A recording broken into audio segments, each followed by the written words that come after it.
Dans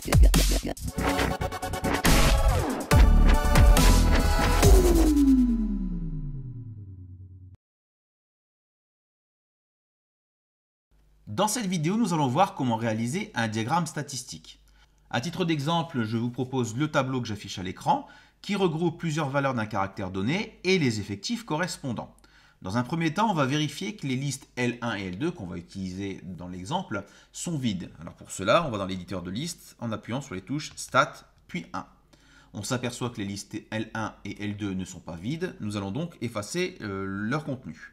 Seconde, mode pour quitter et revenir au menu principal. On va dans Stat, puis choisir l'option Efface liste en numéro 4.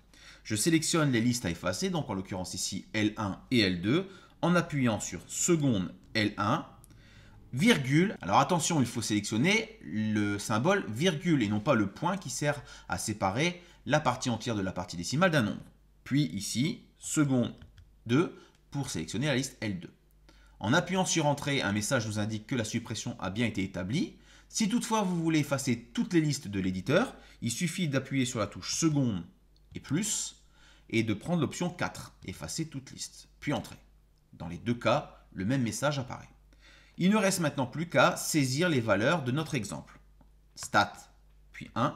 Dans la liste L1, nous positionnons les différentes valeurs du caractère et en liste L2, les effectifs correspondants.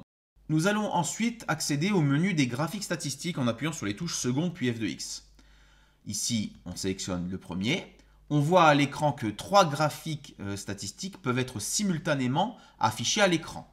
On va prendre le premier en appuyant sur la touche AF, c'est-à-dire ici en sélectionnant à l'aide de la touche Entrée le fait que le graphe 1 soit affiché à l'écran.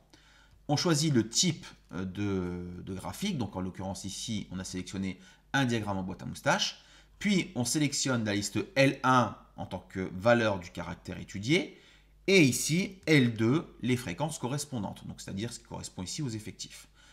On appuie ensuite sur Graphe, on voit apparaître une partie du graphique.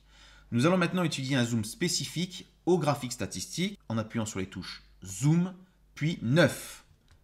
On voit alors apparaître le graphique statistique de manière optimisée et en appuyant sur la touche Trace, on peut sélectionner la valeur de l'indicateur étudié. La médiane, le quartile 1, le minimum et de l'autre côté le quartile 3 et la valeur maximale.